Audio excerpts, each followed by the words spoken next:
এই আয়াতটা যে কত বাস্তব, কত সত্য, এমনিতে বিশ্বাস করতাম, নিজের চোখে দেখেছি এবং শুনেছি। আল্লাহর একজন বান্দা আমাদের আগে জেল থেকে বিদায় নিয়েছে, দুনিয়ার জীবন ছেড়েছে। কারারক্ষী আমার বলছিল, হুজুর এই লোকটার যেদিন ফাঁসি হবে, সন্ধ্যাবেলা আমার ডিউটি শুরু হয়ে গেল। ওনারে বললাম, স্যার মাত্র 3 ঘন্টা আছে, আপনি প্রস্তুতি নেন। উনি আমারে বলছে, কারারক্ষী ভাই এখনো 3 ঘন্টা আছে, আমি 2 ঘন্টা ঘুমিয়ে নেই। দেখলাম ঠিক ঘুমিয়ে গেল। 9টার সময় আমরা ডাক দিলাম, ওঠার পরে গোসল করে ওযু করে নামাজ 2 রাকাত পড়ে আমারে বলছে, চলেন। সুন্দর জামা কাপড় পরে মনে হচ্ছে লোকটা শ্বশুর বাড়ি যাওয়ার জন্য ব্যস্ত হয়ে গেছে। কারারক্ষী তোরাবালি চোখের পানি ফেলে দিয়ে বলছিল, হুজুর আমার তো আশ্চর্য লাগে, যার 3 ঘন্টা পরে ফাঁসি সে লোকটা বলছে আমি 2 ঘন্টা ঘুমিয়ে নেই। ঠিক দেখলাম ঘুমিয়ে গেল। লোকটা ঘুম আসলো কি করি, আমার মাথা ধরে না। যেখানে সবচাইতে বেশি সমস্যা ঘুমের, ওখানে যত আরামেই থাকেন না কেন ঘুম আসতে চায় না। এই জন্য সবচাইতে বেশি চলে ঘুমের বড়ি। আমরা ঘুমের বড়ি খেয়ে ঘুম আসাতে পারি না, অথচ যার মাথার উপরে দড়ি ঝুলে আছে মাত্র 3টা ঘন্টা, সে লোকটা বলছে যে আমি 2 ঘন্টা ঘুমাই, তুমি 1 ঘন্টা আগে ডেকে দিও। এটা কি এমনি এমনি বলা যায় মনে করছেন? অত সহজ বিষয় না। শুনে যত আনন্দ লাগছে, এটা অত সহজ না। খালি ধৈর্যের নাম শুনেছি জীবনে, ধৈর্য যে কি, কেমন করে ধৈর্য ধরা লাগে, প্র্যাকটিক্যাল লাইফ আমি নিজে ধরে দেখিয়ে এসেছি। এত কঠিন জিনিস, কোরআনের সবচাইতে বেশি ব্যবহার করা শব্দের ভেতরে সবর, ধৈর্য অন্যতম। এটা আল্লাহ এমনি বলে না, ওরকম জায়গায় পড়েননি, এই জন্য আপনি টের পাচ্ছেন না। যে লোকটা বলছে আমি 2 ঘন্টা ঘুমিয়ে নেই, ওই লোকটার ছেলে গুম হয়ে আছে, তাও সাধারণ ছেলে না, ছেলে ব্যারিস্টার। বাংলাদেশ না, বিশ্বের ভেতরে যদি 10টা ম্যাগনেট থাকে, সে একটা লক্ষ লক্ষ মানুষের কর্মসংস্থান তৈরি করে দিয়েছে। এত বড় পর্যায়ে যে লোকটা আছে, তার মাত্র 3টা ঘন্টা জীবনে বাকি আছে, ও 2 ঘন্টা ঘুমিয়েছে এমনি না। এই আয়াতটা বলছেন, আল্লাহ তাখাফু ওয়ালা তাহজানু। সত্যি যদি কোনো মানুষ ঈমানের উপরে আল্লাহকে রব বলে টিকে থাকতে পারে, ফেরেশতা নাজিল হয়ে তাকে বলে ভয় পেও না, চিন্তা করো না। মুফাসসির লিখেছেন, কিসের ভয়, কিসের চিন্তা? ফেরেশতা তার কানের কাছে এসে বলে, আল্লাহর বান্দা, তোমার হয়তো চিন্তা হতে পারে যে আমার ছেলেটা গুম হয়ে আছে, কি হবে তার, হয়ে যাবে, কি হবে তার? আমার মেয়েটা ডাক্তার, কি হবে তার? আমার এত বড় বিশাল সম্পদ, এত বড় নাম ডাক, কি হবে এগুলো? ফেরেশতা কানের কাছে মুখ নিয়ে যেন বলতে থাকে, চিন্তা নেই, ভয় নেই, এগুলো আল্লাহ নিজে পাহারা দেবে। এই কারণে তার ঘুম এসেছে। আপনি পর্দায় পৌঁছান তো দেখি।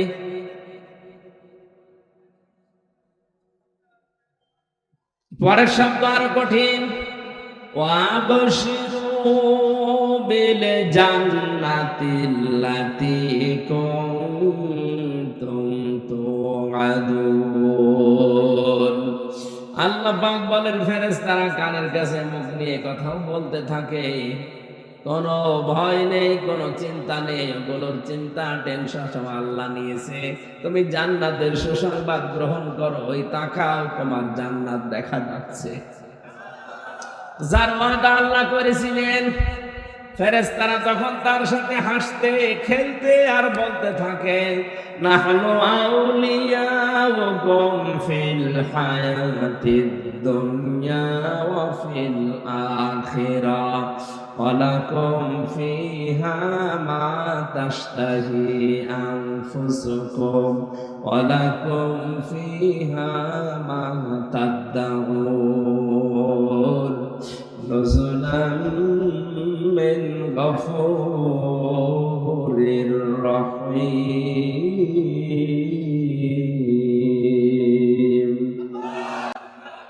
আমরা দুনিয়ায় তোমাদের বন্ধু ছিলাম, নয়তো তোমরা টিকে থাকতে পারতে না।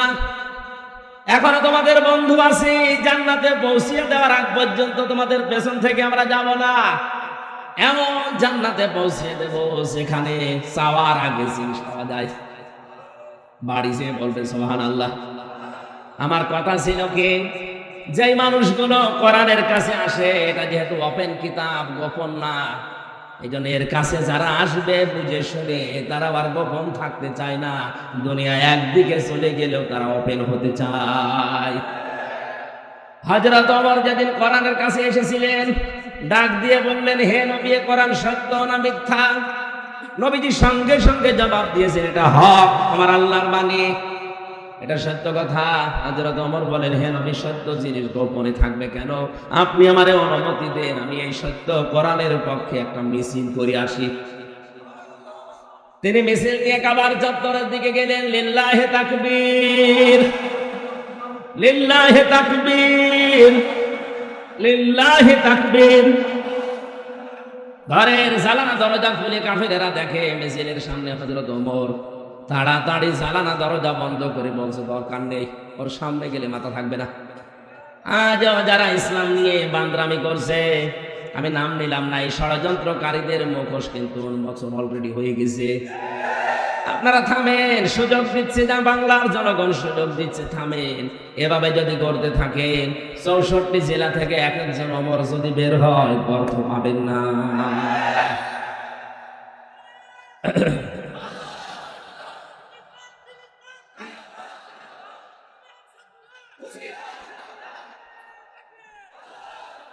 ঠিক আছে,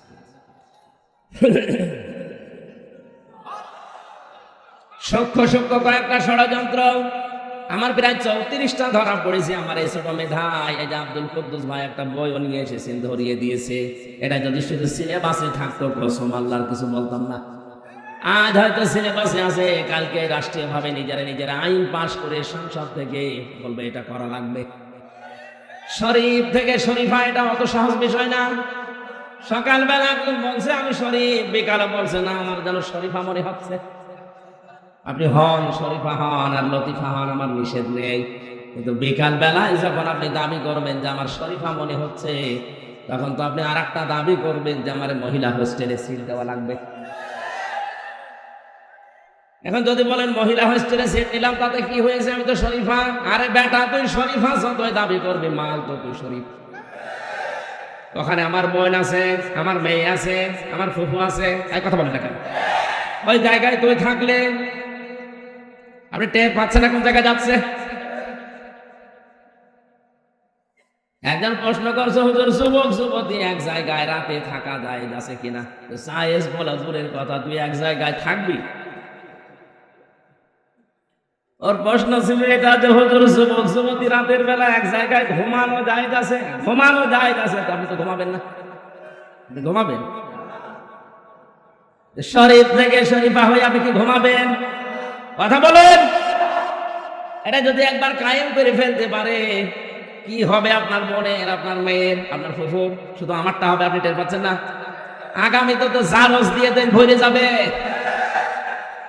আর এখন ট্রান্সজেন্ডার নামে নাম দিয়ে হিজড়াদের চালাতে চায়। কে বলেছে হিজড়া এটা শারীরিক সমস্যা? আর এই সমকামিতাকে যারা প্রমোট করছেন, এটা তাদের মানসিক সমস্যা। আমার প্রথম কথা ছিল, শয়তান যৌনতা ছড়াতে ভালোবাসে, ও যৌনবাদী। আজ যারা এটার মাধ্যমে জাতিকে ওপেন করে দিতে চাচ্ছেন, আল্লাহর কসম, আপনাকে শয়তান দখল করেছে। আর কোন শয়তানের বেকারগ্রস্ত লোককে আমরা ওই জায়গায় দেখতে চাই না। নামেন ওখান থেকে। আপনি জাহান্নামে যেতে চান, একা চান, আরো ঠেলে দেব, আমি যেতে চাই না। গান বলছে কে?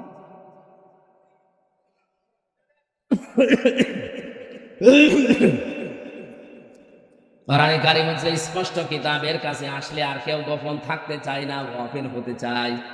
আপনাদের সিরাজগঞ্জের সন্তান মাওলানা সাহেব, আমি যতদিন ওনার সাথে গেছি, সেই ছোটবেলা থেকে উনি কোরআনের পক্ষে কাজ করেন। এতগুলো মামলা তার মাথার উপরে, প্রত্যেক সপ্তাহে 4 দিন 5 দিন তার কোর্টে হাজিরা দেওয়া লাগছে। এই মুরব্বী মানুষটা একজন আলেম, তার পায়ের সাথে বেড়ি লাগানো, তার ডান্ডা বেড়ি, হাতের পেছনে হ্যান্ডকাপ লাগানো, মাজায় দড়ি দিয়ে মুখের উপরে বুলেট প্রুফ যে হেলমেট দিয়ে বুকের উপরে বুলেট প্রুফ জ্যাকেট লাগিয়ে নিয়ে যাওয়া হচ্ছে, মনে হচ্ছে কি করে এসেছে, অথচ বাংলাদেশে 20 জন মানুষ পরিচিত একজন। আপনি যা করছেন আপনি ওনার পায়ের ধোলার দাম দিতে পারবেন? লোকটার মর্যাদাও জানেন না, নিজের দেশের লোক ভিক্ষা পায় না তাই আপনার এই জেলা থেকে একটু পার হয়ে কুষ্টিয়ায় যা, এমনিতেই 1 লাখ মানুষ দেখার জন্য আসবে। মাঝে মাঝে আমার বলতো, হামজা আমি আর পারি না, আমার এত বয়স হয়ে গেছে, আমি মুরব্বী মানুষ, আমার নাকি বেড়ি দিয়ে নিয়ে যায়। তাও এমনিতে বেড়ি দিলে তো হতো, ডান্ডা বেড়ি দিয়ে পেছনে হাতের সাথে ওইটা বাঁধলে হাত এমনি কেটে যায়। মাথায় দড়ি দেওয়া দেখেছি করে ছাগলের গলায়, আর কটেছে দেখলাম আলেমদের মাথায় দড়ি দিয়ে অনেকে কাঁপতেছে। এত কিছুর পরে লোকটাকে গোপনে কথা বলে না কেন? 3 বছর পরে আমার মনে হচ্ছে এখনো আরো ওপেন। এখানে কোরআনের কাছে যারা আসে, কোরআন যেহেতু স্পষ্ট, কেউ আর গোপন থাকতে চায় না। কোরআনের সাথে আছি, কোরআনের কথা বলে যারা গোপনে আছে এরা টাটকা নির্ভেজাল মুনাফিক। নতুন নতুন সাবজেক্ট 2-3 মিনিট 5 মিনিট করে ছাড়ে, আর কথা পায় না। এত বড় বড় আলেম, নামের আগে ডক্টরেট ডিগ্রি নিয়ে বসে আছে। উনি আমার আলোচনা কাট করে, মিজানুর রহমানের আলোচনা কাট করে, সাইদি সাহেবের আলোচনা কাট করে 2-3 মিনিটের জাতির কাছে শোনাচ্ছে ওনারা এই ভুল করেছে। এত বড় বড় ভুল তোমার চোখে ধরা পড়ে না? আমি যেটা হাদিসের ব্যাখ্যা করেছি, হ্যাঁ তোমার মতের সাথে না মিলতে পারে, কিন্তু আমি তো একটা মত শ্রদ্ধা করি, ওই মতটা বললে তোমার অসুবিধা কি? আর যেটা কোনো মতের সাথে নেই, সেই মতের ব্যাপারে কোনো কথা নেই, 5-8টা গোলাম হয়ে বসে আছে, আমার নামের আগে ডক্টর লিখ।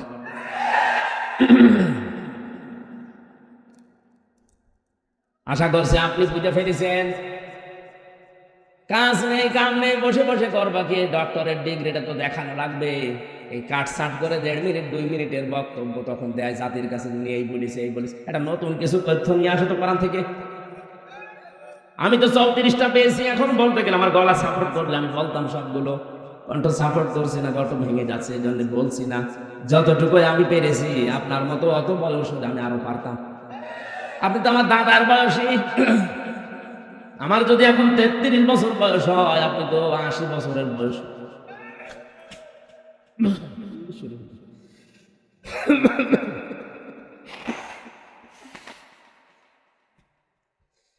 সমস্যা হয়ে গেছে কণ্ঠে, আসলে এই খাওয়াটা ঠিক জ্বরের বড়ি খেয়ে ভেতরে ঘাইনে একেবারে সব চলছে।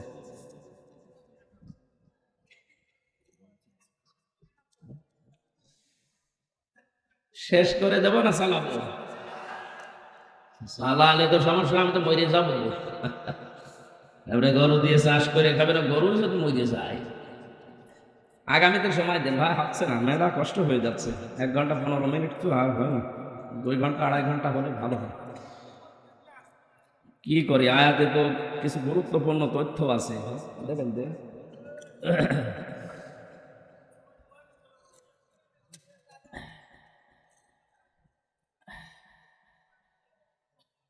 ঠিক আছে।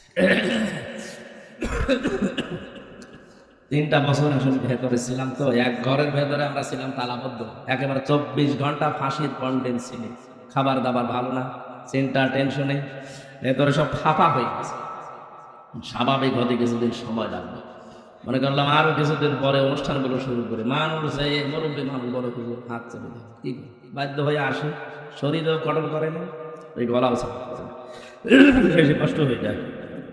যাওয়ার সময় আমার এই জেলখানা থেকে লিখিত এই 2টা বই, ওই দাম্পত্য সমস্যা এবং সমাধান, এটা মেয়েদের জন্য আর পুরুষদের জন্য আছে। 2টা আছে, স্টেজে পাওয়া যায়, মাত্র কয়টা 200টা পিস আছে। যাওয়ার সময় নিয়ে ওনাদের উপহার দিয়ে কাজে লাগবে। পরকীয়া প্রেমে যারা লিপ্ত আছে, বইটা পড়লে আমার বিশ্বাস তারা ফিরবে, যদি মানুষ হয়।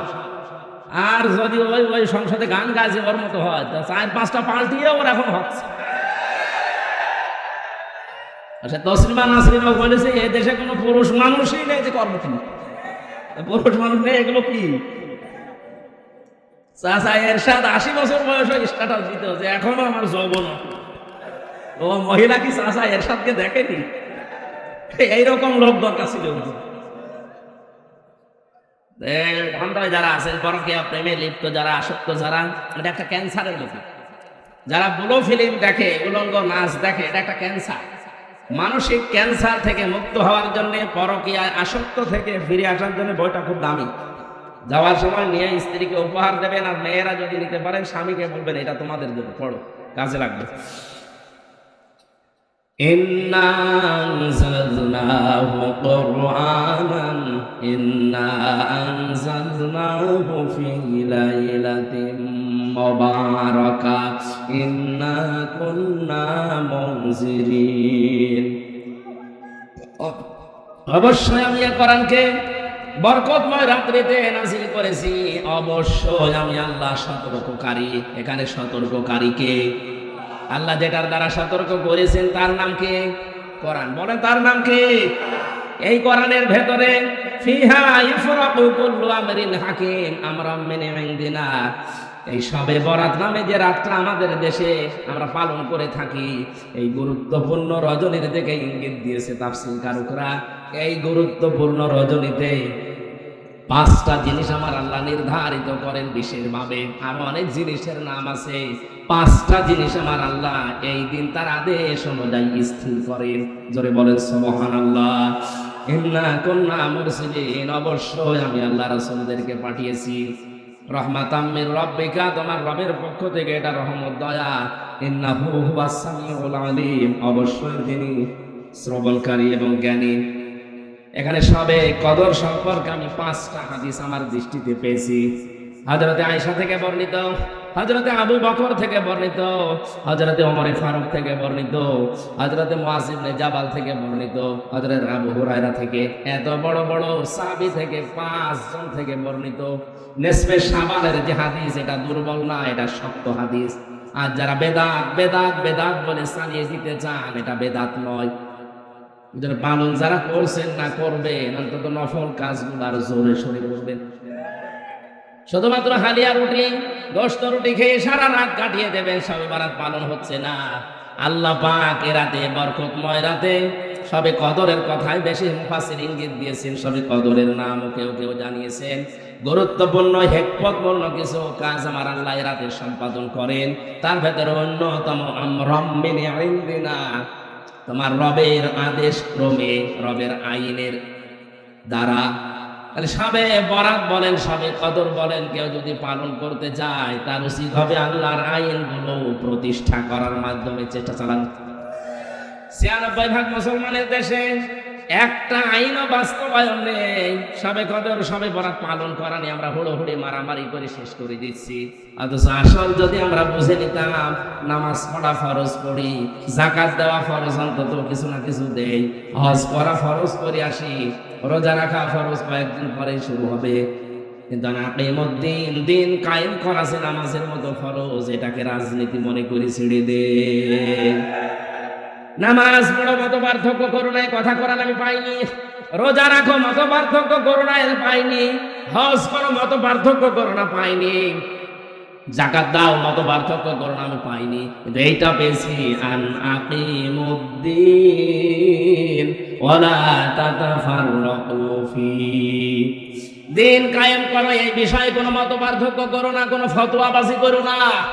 অথচ এইটাই যত রকমের ফতোয়াবাজি বাংলাদেশে হয়। দিন কায়েমের ব্যাপারে কোনো চিন্তা ভাবনা ওর নেই, নামাজ পড়ে যাচ্ছে একেবারে 5 ওয়াক্তের জায়গায় 8 ওয়াক্ত মিলে। অথচ দিনও যে নামাজের মতো কায়েম করা ফরজ, এখানে কোনো পার্থক্য চলবে না। এইটাও বোঝেও না, বোঝাতেও চায় না, মানুষকে বুঝতেও দিতে চায় না। পৃথিবীর যত নবী আল্লাহ পাঠিয়েছেন, এখানে 4 জন বড় বড় নবীর নাম আছে। প্রত্যেকটা নবীর শরীয়তে কম বেশি রদবদল ছিল। কোন নবীর শরীয়তে এইটা ছিল, পরের নবীর শরীয়তে এটা ছিল না। কিন্তু প্রতিটি নবীর শরীয়তে এইটা ছিল, জানাতিউদ্দিন, দিন কায়েম করো। কারণ দিন যদি কায়েম না হয়, এমন এমন বিধান আছে ইসলামের যেটা এককভাবে মানা সম্ভব না। বাংলাদেশে যতদিন দিন কায়েম না হবে, ইসলামের এমন বিধান আছে যেটা ওয়াজ করে, নসিহত করে বন্ধ করা সম্ভব না। কিয়ামত পর্যন্ত ওয়াজ করে জিনা বন্ধ হবে, আরো জোরে সুদ বন্ধ হবে, ঘুষ বন্ধ হবে। এটা বন্ধ করা ওয়াজের দ্বারা সম্ভব না, এটা আইন করতে হয়। যারা আমরন, আমরন মানে আইন, আমরন মানে আদেশ। আমি আল্লাহ এই রাতে গুরুত্বপূর্ণ কিছু আইন আমার আদেশগুলো আমার নিজের সিদ্ধান্তে বাস্তবায়ন করে থাকি। 5 প্রকার মানুষের নাম আছে, এরাতে আল্লাহ তাদেরকে মাফ করে না, বাকি মানুষকে তিনি মাফ করে দেন। 1 নাম্বার যে মানুষগুলো শিরিক করে, 2 নাম্বার যারা কুফরি করে, 3 নাম্বার যারা মা বাবার অবাধ্য সন্তান, 4 নাম্বার যারা বুড়ো জিনাখোর। আর বাংলাদেশে এটা দিন দিন বাড়ছে। কয়েকদিন আগে তাকান, আমি নাম নিলাম না, তাড়াও দিয়েছে। আজ অধিকাংশ বুড়া মানুষের ঘর থেকে, অফিস থেকে মেয়ে লোকের কান্নার আওয়াজ পাওয়া যাচ্ছে। এখানে বুড়ো জিনাখোর যারা আছেন, থামেন। নিজের শরীর চলে না, ইন্ডিয়া হারবাল, কলকাতা হারবাল কাজ দিয়ে চালাচ্ছে। বুড়ো জিনাখোরদের এই সবে বরাতে মাপ নেই। 5 নাম্বার যে মানুষগুলো মা বাবার অবাধ্য সন্তান, চলে বলেন নাউজুবিল্লাহ। আল্লাহ আমাদেরকে আয়াতগুলো আমাদের প্র্যাকটিক্যাল লাইফে মেনে নেওয়ার তৌফিক দিন, আমিন। বারাকাল্লাহু লানা ওয়া লাকুম ফিল কোরআনিল আযীম।